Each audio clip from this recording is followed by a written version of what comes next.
Hi friends, welcome to AVC Masti. ఒకవైపు ఘటోద్గజుడిగా నవ్వించిన, మరోవైపు మాంత్రికుడిగా భయపెట్టిన అది ఆయనకే చెల్లింది. 6 అడుగుల ఆజానుబాహుడు కంచుకంఠంతో డైలాగ్ చెబితే థియేటర్లు దద్దరిల్లాల్సిందే. ఆయనే మన నట విశ్వ చక్రవర్తి ఎస్వి రంగారావు గారు. ఆయన కెమెరా ముందుకు వస్తే ఎలాంటి నటుడైనా వణికిపోవాల్సిందే. కానీ అదే ఎస్వీఆర్ గారు తొలిసారి కెమెరా ముందుకు వెళ్ళినప్పుడు భయంతో వణికిపోయారు. అసలు ఆడవాళ్ళ పక్కన నటించాలంటేనే భయపడి సెట్ లో నుంచి పారిపోవాలని అనుకున్నారట. ఆయన మొదటి సినిమా సెట్ లో ఆ రోజు ఏం జరిగింది, మొదటి సినిమాకు ఆయన తీసుకున్న పారితోషికం ఎంతో తెలిస్తే మీరు ఖచ్చితంగా ఆశ్చర్యపోతారు. ఎస్వి రంగారావు గారికి డిగ్రీ చదువుకునే రోజుల నుంచే నాటకాలంటే విపరీతమైన పిచ్చి ఉండేది. ఆ సమయంలోనే డైరెక్టర్ బివి రామానందం గారు వరుదిని అనే సినిమా కోసం కొత్త నటుల అన్వేషణలో ఉన్నారు. అలా ఆయన కంటపడిన ఎస్వీఆర్ గారికి అందులో ప్రవరేకుడి పాత్ర దక్కింది. ఫ్రెండ్స్, మొదటి సినిమాలో అవకాశాల కోసం ఎస్వి రంగారావు గారి పడిన కష్టాలు వివరిస్తూ ఆయన ఫుల్ బయోగ్రఫీ వీడియో మన ఛానల్లో అప్లోడ్ చేయడం జరిగింది. ఖచ్చితంగా ఒకసారి చూసేయండి. వరుదిని సినిమా షూటింగ్ సేలంలోని ప్రఖ్యాత మోడర్న్ థియేటర్స్ లో జరిగింది. జీవితంలో మొదటిసారి ప్రవరేకుడి మేకప్ వేసుకుని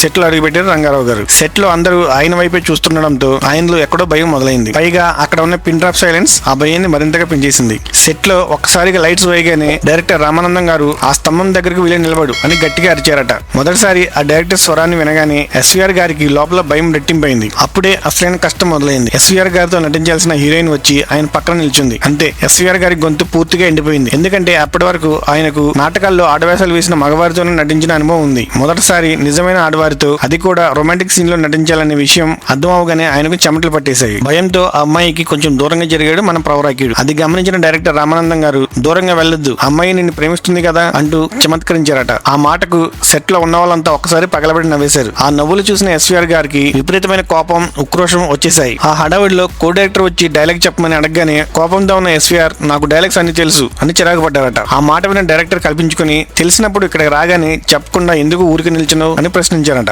సరే అని తన కోపాన్ని దిగమింగుకుని తలదించుకుని డైలాగ్స్ చెప్పడం మొదలుపెట్టారు ఎస్వీఆర్. వెంటనే డైరెక్టర్ ఆపి తల దించుకుని కాదు, పక్కన ఉన్న అమ్మాయి మొహం వైపు చూసి చెప్పు అని ఆదేశించారట. ఎన్నడూ అలవాట్లేని ఆ పనిని ఎలాగోలాగా కష్టపడి పూర్తి చేసి ఆ రోజు షూటింగ్ అయిందనిపించారు. కానీ ఆ రోజు రాత్రి ఆయన నిద్రపట్టలేదు. ఇక సినిమాలో నటన నా వల్ల కాదు అని డిసైడ్ అయిపోయి ఆ రోజు రాత్రికే ఊరికి వెళ్ళిపోదామని నిర్ణయించుకున్నారట. ఈ విషయం తెలుసుకున్న డైరెక్టర్ రామానందం గారు వెంటనే ఎస్వీఆర్ బస చేస్తున్న గదికి వచ్చి ఆయన్ని ఓదార్చి నువ్వు అద్భుతంగా చేయగలవు అని ధైర్యం చెప్పారు. ఈ తొలి సినిమా అనుభవాలు తనకు ఎన్నో జీవిత పాఠాలు నేర్పాయని ఎస్వీఆర్ గారి స్వయంగా ఒక వ్యాసంలో రాసుకున్నారు. మరి ఇన్ని కష్టాలు పడి తన మొదటి సినిమాకి ఎస్వీఆర్ గారు ఎంత రెమ్యునరేషన్ తీసుకున్నారో తెలుసా? అక్షరాల 750 రూపాయలు. 750 రూపాయలు అంటే తక్కువేమి కాదు. 1946 కాలంలో ఒక తులం అంటే 10 గ్రాముల స్వచ్ఛమైన బంగారం ధర కేవలం 40 నుంచి 45 రూపాయలు మాత్రమే. అంటే ఆయన తీసుకున్న పారితోషికంలో అప్పట్లోనే దాదాపు 17 నుంచి 18 తులాల బంగారం కొనేయచ్చు. నేటి మార్కెట్ ధర ప్రకారం దాని విలువ సుమారు 14 లక్షల రూపాయల పైమాటే. తొలి సినిమాకి ఆయన ఆ రేంజ్ లో పారితోషికం తీసుకున్నారు. ఇంతకీ ఇక్కడ విషయం ఏంటంటే అంత కష్టపడుతూ చేసిన